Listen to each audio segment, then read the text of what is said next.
bbclearningenglish.com presents Talk About English, a series of radio features that support your English language studies.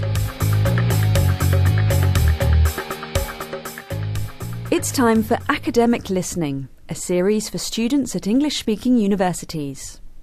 Many students find that lectures are the most daunting aspect of their university life. In this programme, we'll start to look at a range of techniques to make listening to lectures easier, with presenter Susan Fern and members of the BBC World Service class of 2001. Taxes, quality of life and happiness. In this talk, I will first note a recent political emphasis on quality of life. Secondly, I will suggest that this contrasts with economic growth as a main or the main concern of government and with a view of the individual. Do you, like me, wish you'd had a second chance to hear those university lectures? Taxes, quality of life and happiness. In this talk, I will first note a recent political emphasis on quality of life. Secondly, I will suggest... Sadly, it's never quite like that in real life. You can reread a book, you can replay a cassette, but you can't rewind a lecturer.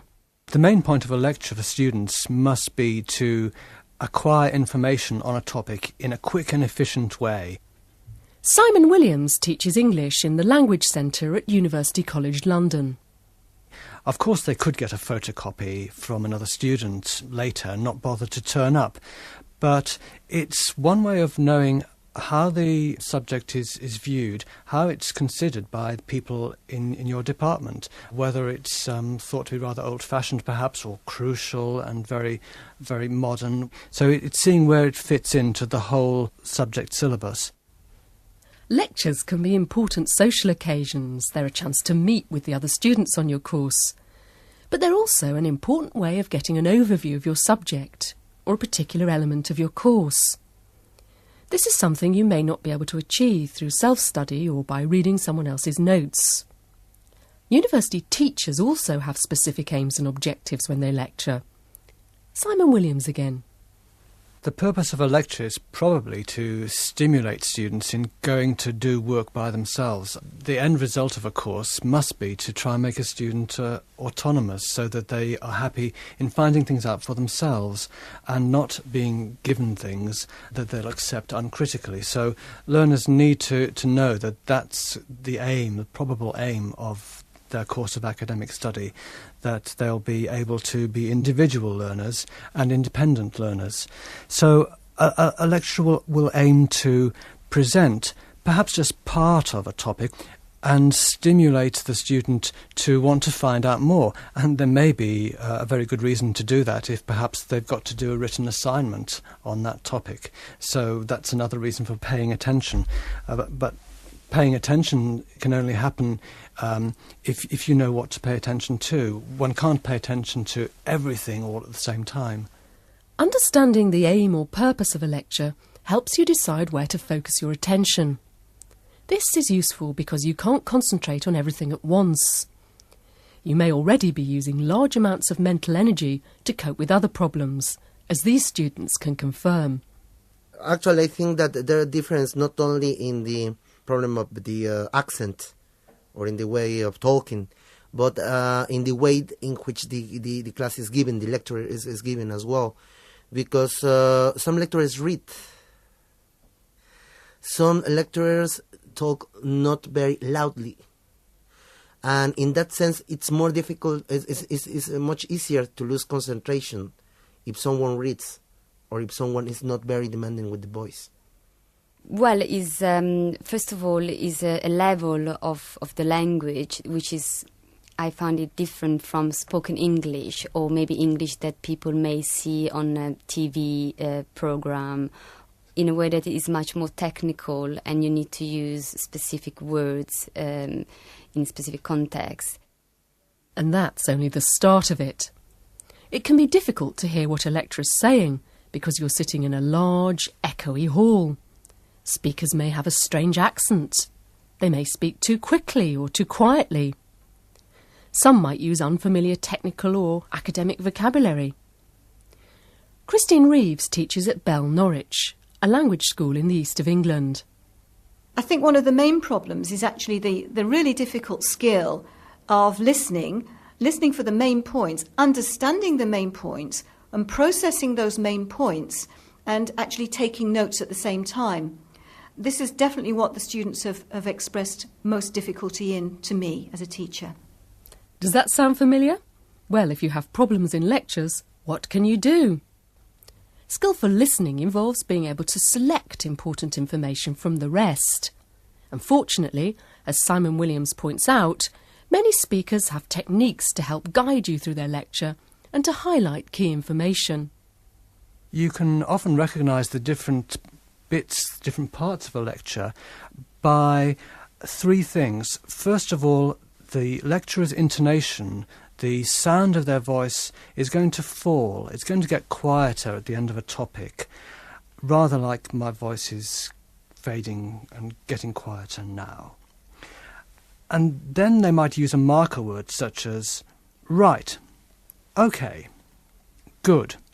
The sort of thing you often hear teachers saying in a classroom, in a school classroom. And then there'll be a marker phrase such as I'd like to move on now, or turning now to, or let's now consider. So the speaker is self-consciously saying what they're going to do next in speech terms, in language terms. So you can think of those markers as signposts on the journey through the lecture. Good lecturers guide listeners through their talk. Their intonation and stress patterns act as pointers to important information. Falling intonation helps you know when a speaker's finished one idea or topic and is about to move on to the next, at a higher pitch.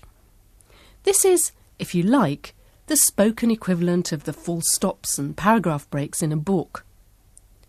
Speakers tend to stress important points by speaking more clearly, perhaps a bit louder, more slowly, and with greater care. This lecture was originally given by Don Hill of University College London. It focuses on the relationship between wealth and happiness. Now, don't worry too much about the specific content of what he's saying. Listen instead to the way he says it. I'd like you to try and spot any signals that guide you through the talk or help you to identify key points. What do you consider to be the most important piece of information here, and why? OK, that brings me to the end of that second main part of this little talk on some contrasts with traditional economic views. Right, let's go on to the third part, which I've called What Price Happiness? So I now want to raise some questions about happiness. The effect of the questions will be, I think, to cast further doubt. The speaker has reached the end of section 2 of his talk. His intonation falls, the pitch and music of his voice get lower, and he gets quieter before he introduces the next section. His intonation then rises again.